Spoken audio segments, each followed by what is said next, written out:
Single pass 4-throw pupilloplasty is a new technique for performing pupilloplasty. First of all, catch the iris with a forceps, pass a straight needle 10-0 or 9-0 Prolene. From the other end, pass a 26 gauge needle through a clear corneal incision into the iris, do a railroad technique, pass the suture out and create a loop. Once this loop is made, now pass 4 throws. Remember, 4 throws. Once you have 4 throws, you have one thread on one end here, and the other is the one which is on the side of the clear corneal incision where you have made. Now pull both together, and once you have done that, you can now cut that with a micro scissor. Now you can do the same on the other side, and lo and behold, you have a small pupil. Now let's take a traumatic subluxated cataract which has a traumatic mydriasis. In this case, we did a glued IOL. We had 2 scleral flaps, and once the glued IOL was done, we started working on the single pass 4-throw pupilloplasty. And you can see the Prolene needle passing through the cornea, and from the other end the 26 gauge needle going through the entry wound in the AC. The loop has been made, the throws put 4 throws, and the 2 ends pulled to get the pupilloplasty done. The micro scissor subsequently cuts the suture. Same thing is going to be done on the other end, and you will notice we are using an endoilluminator all the time for visualization. Here you can see from the other end also a loop created, now 4 throws made, and the 2 ends of the suture pulled. Once you have got the pupilloplasty done, you can make the pupil more round by just tugging on the iris to see how round the pupil is. Air is put, and you can see pre and post-op.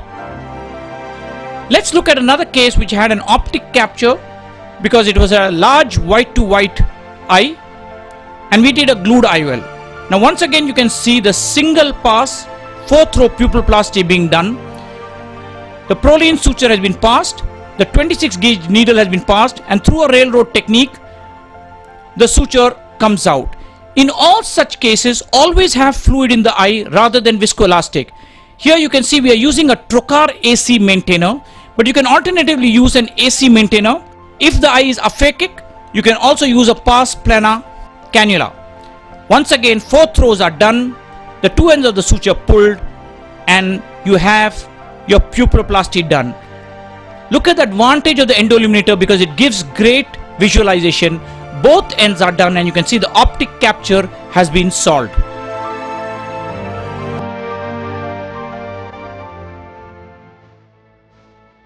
Single pass 4-throw pupilloplasty we just started for closed angle glaucoma. Now you see in this case there is an IOL there, silicone oil in the eye, we fixed infusion cannula. But if you notice carefully, the iris is stuck to the cornea there. There is a total closed angle glaucoma.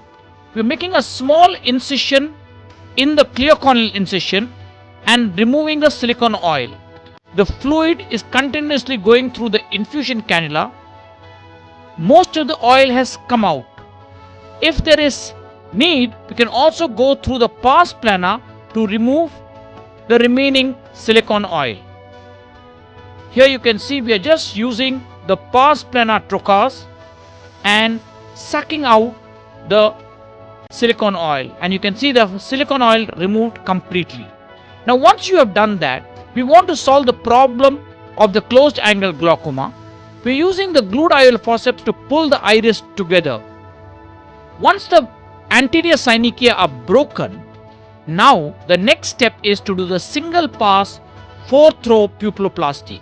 So you can see we are taking the Prolene suture, passing it from one end, from the other end we pass the 26 gauge needle, and using the single pass technique 4 throws are being passed, and we are tightening the suture.